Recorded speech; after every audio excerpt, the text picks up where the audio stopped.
Come, let us return to the Lord. He has torn us and he will heal us. He has wounded us and he will bind up our wounds.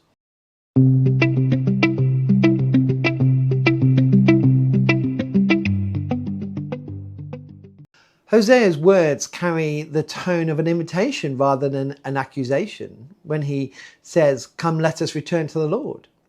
The call assumes distance, yet also assumes that return is possible. This matters because many faithful Christians sometimes drift gradually rather than deliberately.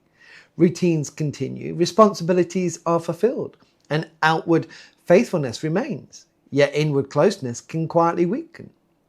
Hosea does not address rebellion alone. He speaks to those who recognize their need to come back. Lent gives space for that kind of honesty. Returning to the Lord is not always dramatic. It is often a quiet turning of the heart. Scripture presents return not as a last resort, but as a normal part of the life of faith. Believers do not walk perfectly, yet they are always invited to come back.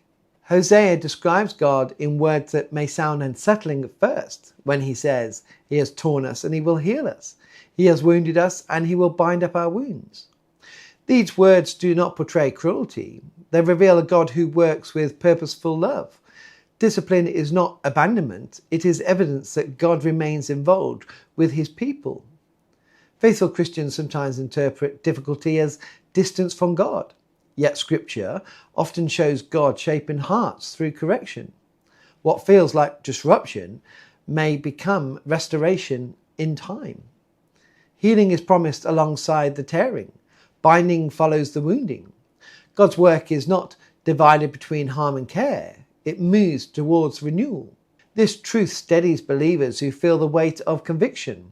Recognizing need is not the end of the story. It is often the beginning of healing. Returning to the Lord involves trust. It means believing that God receives those who come honestly. Many believers hesitate here because they expect disappointment. Human experience often teaches that failure leads to distance, but Scripture consistently shows a different pattern. God welcomes those who return. His willingness to restore does not weaken with repetition. Lent reminds us that repentance is not merely regret. It is movement towards God. The invitation is communal as well as personal. Come, let us return. The life of faith is strengthened when believers turn towards God together. Shared repentance builds shared renewal. Hosea's words also reshape how we understand restoration. Healing is not always immediate. Wounds close gradually. Understanding deepens over time.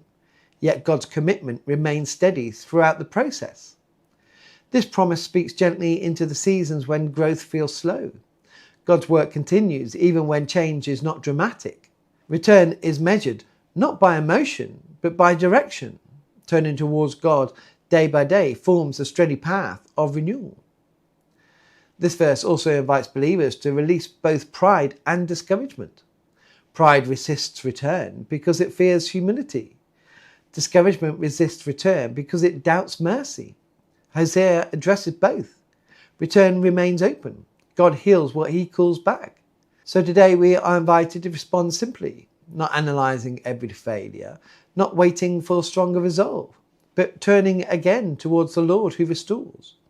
And as we return, we discover that God who calls us back is also the God who patiently makes us whole. Let us pray. Father, draw our hearts back to you when we drift. Heal what is wounded and restore what has grown distant. Help us to return to you with trust. In Jesus' name, amen.